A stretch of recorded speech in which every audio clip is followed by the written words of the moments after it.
Welcome to the Pokemon Trading Card Game European International Championships 2022 from the lovely Frankfurt, Germany. It's the very first international championship back from COVID. People are so hyped up, they're ready to go, they're prepared. A testing group is a group of players that come together, play a lot of games, and try to solve the format. What year did I start playing? 1999. My goals for the season have always been just to make the World Championships. Chasing that invite as well. I'm 6 points away. Ultimately, the job of a testing group is to make each person in the group better. For Kaya, the pressure's on. You're considered to be one of the best seniors in the game. It doesn't really matter that I've won Worlds. I'll still see like the big Pikachu trophy as a goal I have. So far this season, I haven't competed as well as I wanted to. I ended up falling short of the two big events, Salt Lake City and EUIC. So it's kind of scary in the beginning, not doing great at all, and then having to come back later in the season. Do you have the cards to start putting the deck for next weekend together? Yeah, I have them in my bag. Yeah, I'm probably gonna go to League on Tuesday since I don't have tennis. Yeah. And get cards from there. At Indy, I'm hoping to play the deck that beats all the other decks, you know, to play a deck that has good matchups across the field and make top 8 from there. So those two boxes, since you do very well, those are mine, right? No. No? I don't know anyone else in Europe, to be honest, who's a senior except Kaya. She's the only one who I've played against frequently, and she's a year younger than me. Yeah, she's gotten her Pikachu trophy, yeah. I still have to get mine this year. That's what this year's about, right, kiddo? Yeah, getting the Pikachu trophy.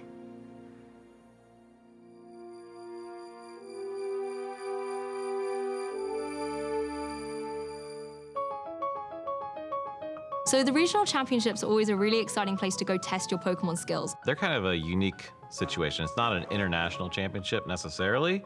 They're in several different locations, so they're accessible for so many people to attend, but they're still huge. It's often where you start your championship point journey to try and qualify for the World Championships. It's that experience throughout these events and dealing with that pressure and understanding what the level of competition looks like, that at the end of the day is going to prepare them for Worlds more so than just getting the championship points. It's a big time commitment. There's a lot more that goes into the sport before the actual tournament. Preparation is a big deal.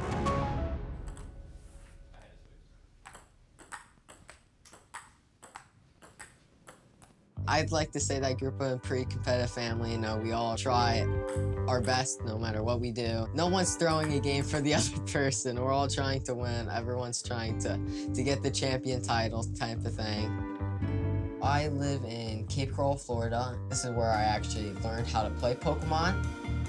I used to live in Indy until I was about 7, then we moved down to Florida. And when I was about 9, I picked up the game, and I haven't stopped playing since. Pokemon is time intensive. There are a lot of hours spent testing, and a lot of these hours are late into the evening. And so trying to find a schedule that balances our household, that was an adjustment, you know, for all of us. When Reagan got serious about Pokemon, we decided that online, that sort of education would fit best. One of the biggest challenges I faced was definitely when I had to choose between online school and regular school. I went to the same school since I was in 1st grade. My best friends went there, you know. He was having fun. He was financially having success as far as winning, right? So that's always fun for a kid, to win money at what they love to do. And he was getting to travel the world. What kid gets to do that? When COVID hit, and I was kind of processing everything and hoping that it wouldn't last that long, you know, maybe half a year shutdown. But then it got worse, and it wasn't looking like it was going to reopen. Reagan was of the mindset that, hey, I'm going to go ahead and actually enroll in school and go to school, and wants to play tennis and things like that. Pokemon came back just recently. He's reverse course. At EUIC, the crew really did well together, and he didn't, and it's really driving him, and that's what's changed. He seemed like he was more focused when he was around the house. He had a purpose in everything he was doing. It's definitely a reasonable high roll deck, because if you set up with Ice Rider, you kind of just... You cannot convince me that deck is good. Like, what if I was just playing Mew? That's true. In fact, I'm gonna do that. Like, what are you doing? I'm putting decks together. Come back upstairs, I'm like, what are you doing? Oh, we're putting this other deck together. We're trying to do this. He just did not accept how he finished, and he knew how much better he could be. I told my mom after he left EUIC and he had a bad turnout, I said he's either gonna decide that A, he's okay with this, it'll be all right, like he'll get back in the rhythm, or he's gonna work 10 times harder and just go on an absolute streak.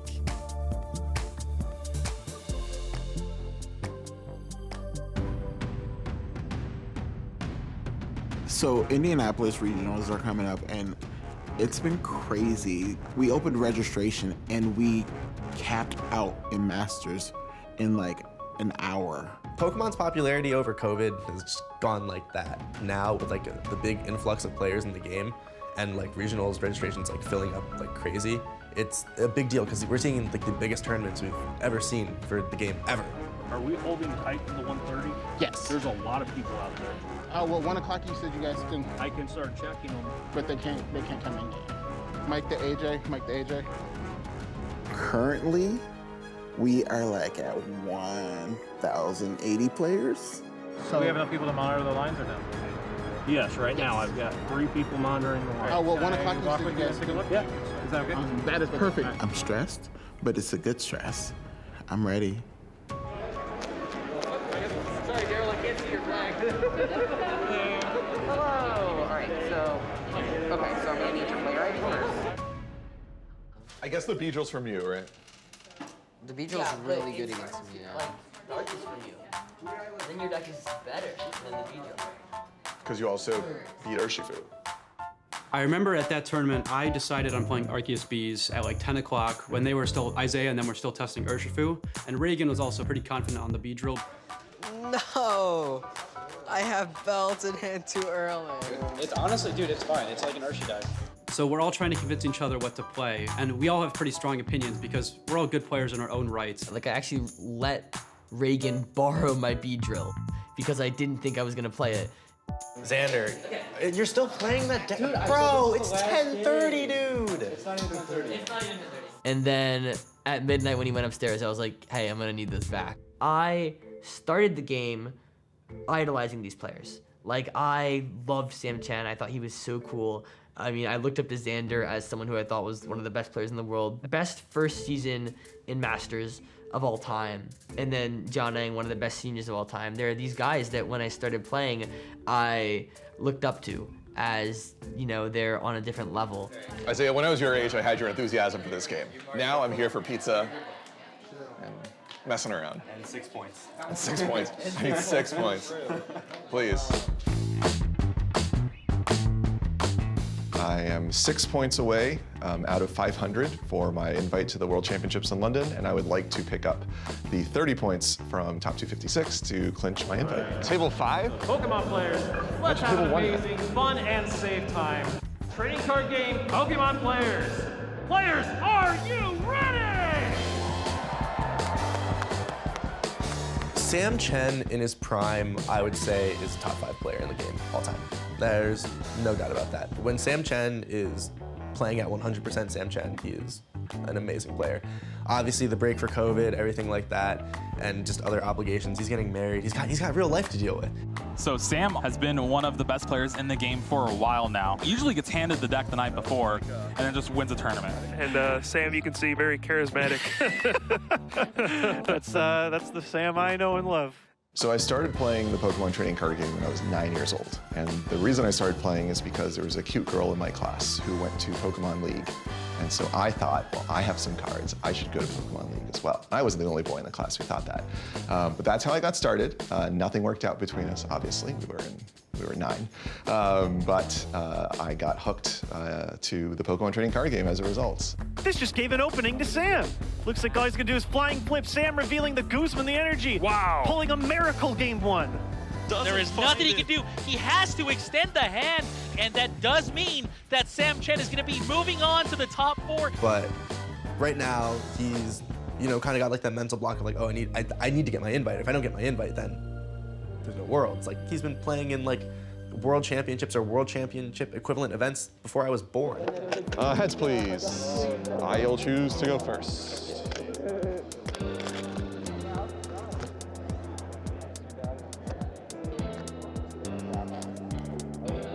all cheering Nova for the Navy? Yeah. I would definitely like to do very well at Indy since I underperformed at EUIC in Salt Lake. So I think that Indy is definitely a big tournament for me.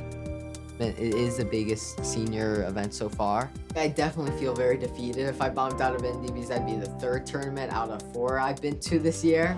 Let's game. Great. Yeah.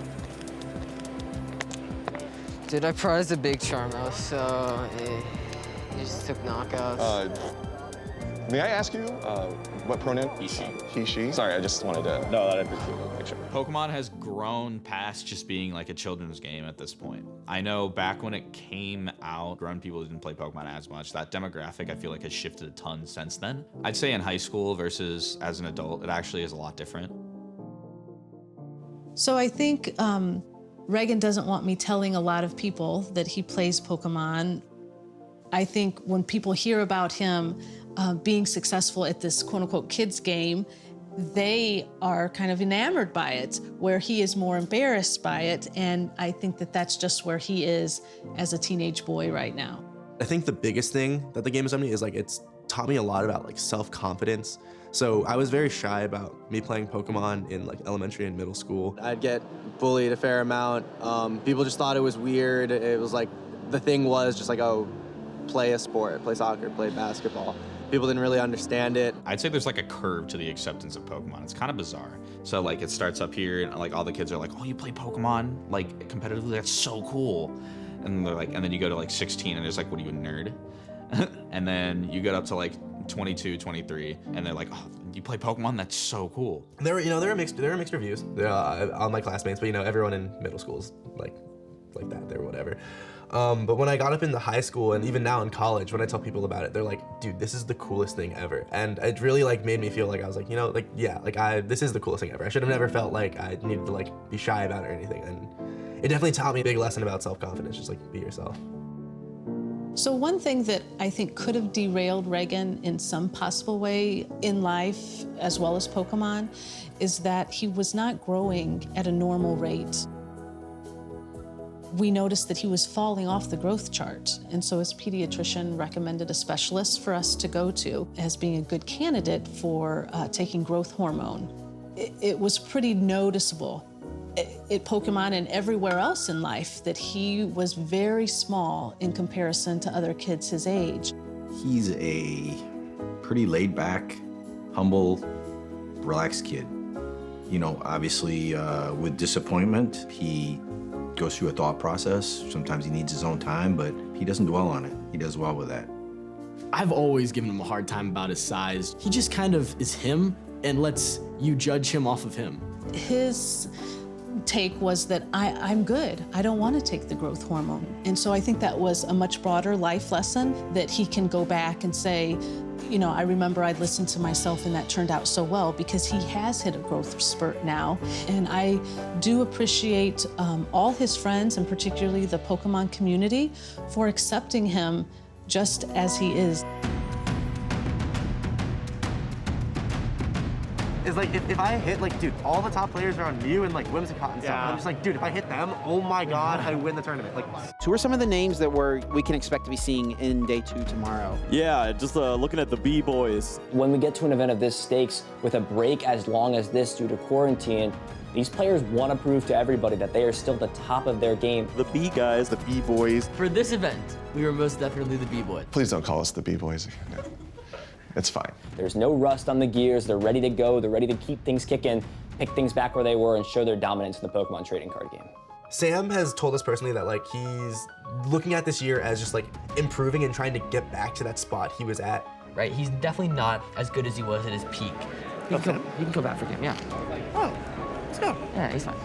But he is still a good player. He can still perform well at events. He can still make good calls. Well, it comes down to this. I either have it or I don't.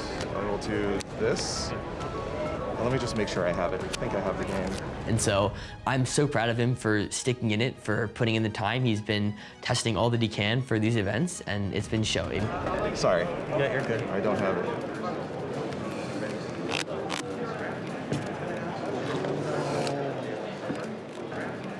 Because he wants to get back to that point where like I cannot stress this enough. Sam, like I said, is a top 5 player when he is 100% Sam Chen up here. You got it. Good game.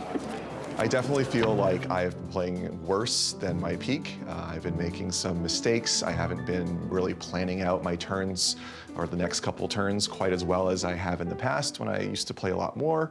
And so I do think my overall skill level is a little lower after not playing for 2.5 years. You want one out? What? 8-1. 5-1. We'll see where 5-1. Oh my God, I'm so close. I can taste it. Yeah, when I found out when I was going to be on stream, I was really excited. I actually shouted, like, yes, I'm finally on stream. Yes, let's go. Like, because they only stream people with good records. And so I was 5-1, and finally, I've been lobbying for a couple of events to get on stream, and I had the record to match. Sam played my old friend Grant Chen in round 7 of Indianapolis Masters. This thing is still not knocked out. That's kind of crazy, but action starting out. And the series was very close. It ended up going to a game 3. Hold on. Looks like we have some sort of a discrepancy here. Grant made a game error that was, I guess at this level of event, was a double prize penalty. They are explaining that this is an irreparable game state. Unfortunately, you never want to win by a double prize penalty. I don't think this was shown on stream, but after the game, Grant and I stayed a little bit, and for our benefit, I sort of played out my next couple of turns to show Grant that I actually would have had the win, given how I would have drawn. It's sort of like the good thing to do to give him some peace of mind. Worlds. Worlds. Let's go, boy. I am playing in the World Championships. Woo! I'm so proud of Sam. I mean, I think this weekend was huge for him. We actually talked about it a little bit, in that it was big for him to get his confidence back. Let's go. Go, boy. So, dude, I'm so happy for him that he got his Worlds invite, but that he did so in a fashion where he was at the top tables. He was excited to be playing Pokemon, and he was nervous. He was in the run for top 8. I love Sam. You're solid or cursed? I can't. Cursed? You guys been ready for some terrible jokes. I got my 6 points. I got 60 points. Got too many. Yeah, I can donate some. 50 minutes plus 3 turns. Begin.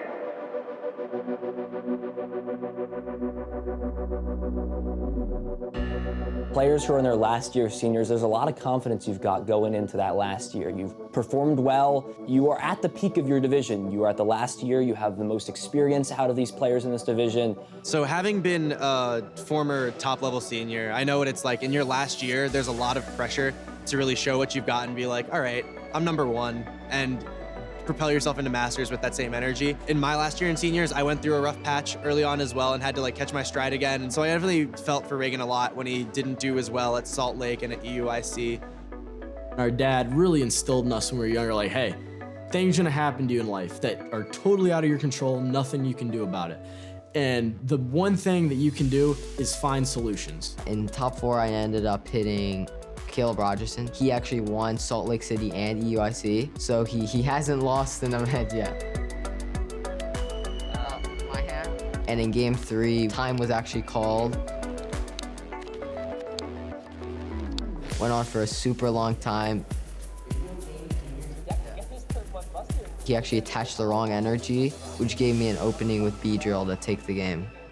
To finally have that moment where you break through, when you get that performance that you're really looking for, when you've maybe had a couple rough tournaments, a couple rough showings, or you've taken a break for a while and you finally come back into things, it's maybe the best feeling you can have in Pokemon, to break through that barrier, because from there you just have that momentum to continue pushing through, to continue working hard. It felt very, very good winning a regional event, just knowing that I'm back, and congratulations. Happy Mother's Day. To win in my hometown, because this is Indianapolis is where I was born, so that definitely feels very, very good.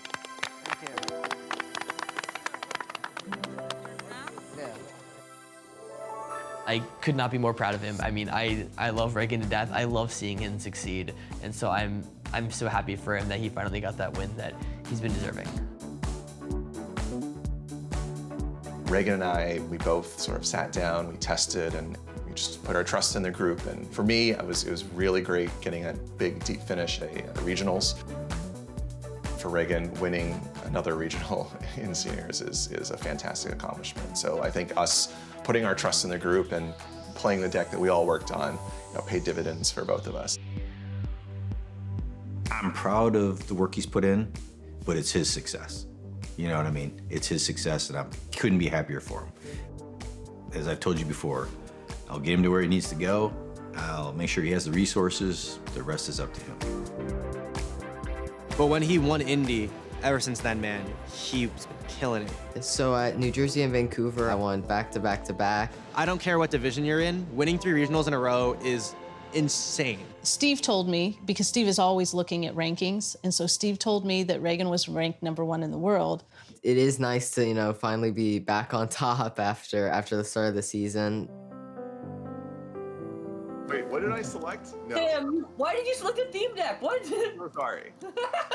Guys, I think theme deck. I think theme deck practice is what we need to do today. I think Sam's trolling for the camera. What's new? So NAIC is the pinnacle of like everything. You have all the best players playing from around the world. I'm happy that it's happening 2 hours away from me. The goal for me is to finish #1 in North America. Currently, I'm 5th right now, and Isaiah is like just right under me in 7th. I'm still a first-year master, and while I have had a lot of success this year, I feel like I am still working to prove that even though I'm a lot younger than a lot of the competition, I am one of the best players in the world. There's about 200 seniors who end up showing up to NAIC, which is a lot bigger than the regionals we've had this year. Reagan is in his last senior year, and I'm definitely looking forward to playing him again. I haven't played him in a long time, and it's going to be interesting to see how it goes. Every single NAIC have been right before Worlds. It's always been that last crunch time for some of the players. So the pressure is on